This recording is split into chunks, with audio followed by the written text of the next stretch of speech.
நாங்கள் இங்கே பெரம்பூர்லேருந்து வரோம் சார். ரொம்ப நேரமா நிக்கிறீங்க. ஆமாம் வெயிட் பண்ணீங்க. காலைல இருந்து பாப்பாவோட நிக்கிறீங்க. ஆமாம், சிஎம் சார் பார்க்கறதுக்காக வெயிட் பண்ணுறோம். அவர் வந்து கொடியேற்றத்துக்கு வந்து ஃபர்ஸ்ட் வந்திருக்கிறாரு. அவர் கொடியேற்றத்தை வந்து பார்க்கணுன்றதுக்காக அவ்வளோ வந்திருக்கிறோம்.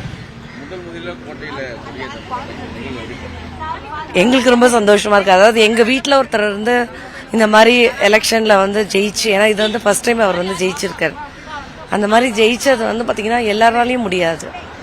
அது வந்து அவரோட எல்லாருமே சொல்லுவாங்க உழைப்பில்லாம வந்திருக்காருன்னு. நான் வந்து தெரிஞ்சிருந்த வரைக்கும் ஒரு 20 இயர்ஸா வந்து ஏதோ ஒன்று பண்ணிட்டு தான் இருந்திருக்காரு. அது நமக்கு வேணா தெரியாம இருந்திருக்கலாம்.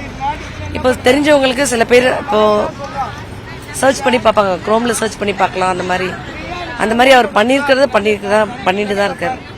அதே மாதிரி அவரோட படத்துலயும் வந்து காமிச்சிருக்காரு. படத்துலயும் காமிச்சிருக்காரு. செயல்பாடுகள்லாம் எப்படி இருக்கு முதல்வரா? இன்னும் என்ன பண்ணணும்னு நினைக்கிறீங்க? இப்போ வந்து இன்னும் ஒரு 3 months கூட ஆகல இல்லையா, 100 days தான் கம்ப்ளீஷன் ஆயிருக்கு. கண்டிப்பா அவர் வந்து இன்னொரு 5 வருஷத்துல நல்லபடியா பண்ண முடியும்.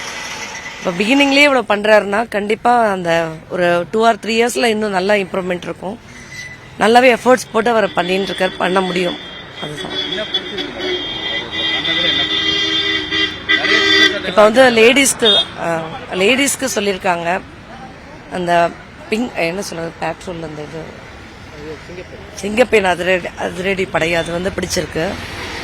அதே மாதிரி வந்து இப்போ மாணவர்களுக்காக செய்யறேன்னு சொல்லியிருக்காங்க. முதல்ல வந்து பாத்தீங்கன்னா நேர போய் ஆய்வு பண்றாங்க, அது வந்து பிடிச்சிருக்கு. ஏன்னா எல்லாருமே போய் நேர போய் பாக்குறது வந்து அவ்வளவு யாரும் பார்க்கல, இவர் வந்து பாக்குறாரு. அதனால வந்து அது பிடிச்சிருக்கு. ஒரு சிஎம்மா ஒரு எல்லாத்துலயுமே தன்னோட தலையீடு இருக்கணும்ன்றத விரும்புறாருன்னு நினைக்கிறோம். அது கண்டிப்பா அதான் பாப்பாருன்னு நினைக்கிறோம். ஜெயஸ்ரீ.